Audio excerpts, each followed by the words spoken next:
Oh God, it's hard to put him in words. He was actually like a father.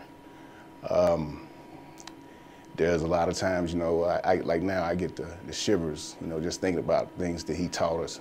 He taught us respect. He taught us how to sportsmanship, how to be, you know, good sportsmanship. He taught us a lot of character. He made us understand that football was a privilege and an honor just to be able to play the game. You know, and you know, Ed taught me a lot. It's taking me through a lot of my, right now. And I know this sounds kind of crazy, but I guess some kind of way, you know, he could put himself in my shoes.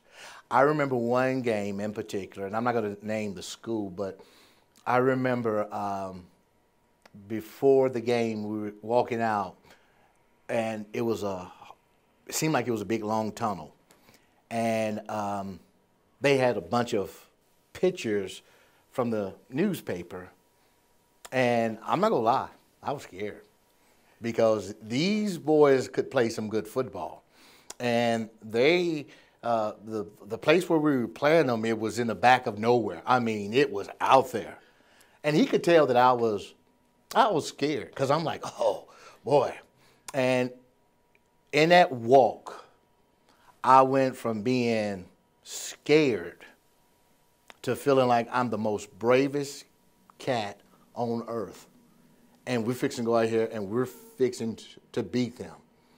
He told me, he says, you know, their coach told me that we are afraid of your team because your team is a team of destiny.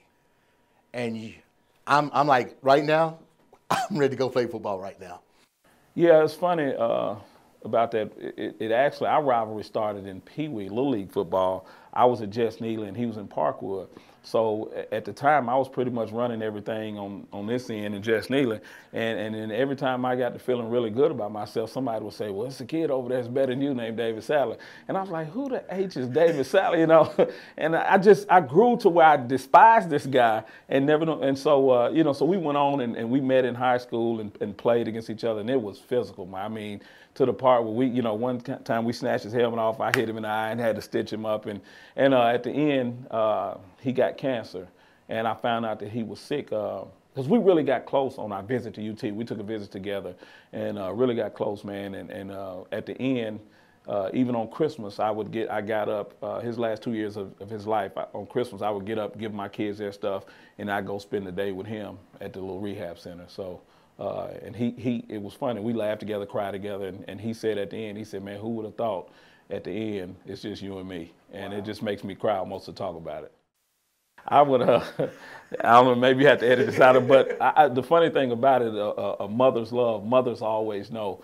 So David would call me, and he was in so much pain. He would call me, and he'd tell me, you know, bring him a bottle over. So I would stop at the store and get him some vodka, but I would have to go to the convenience store and get a water, and I would pour the vodka in the water bottle. And so I'd come in the house and I'd give him the water bottle. And so his mom, we thought she never knew. And so after David passed, I was talking to her and she said, Joe, she said, I just want to tell you how much you meant to me and David being there for him and the way you was. And she said, you know what? She said, I even appreciate all the liquor you brought him. And I said, you knew about that? She said, a mother knows everything, son. So yeah, it was something special.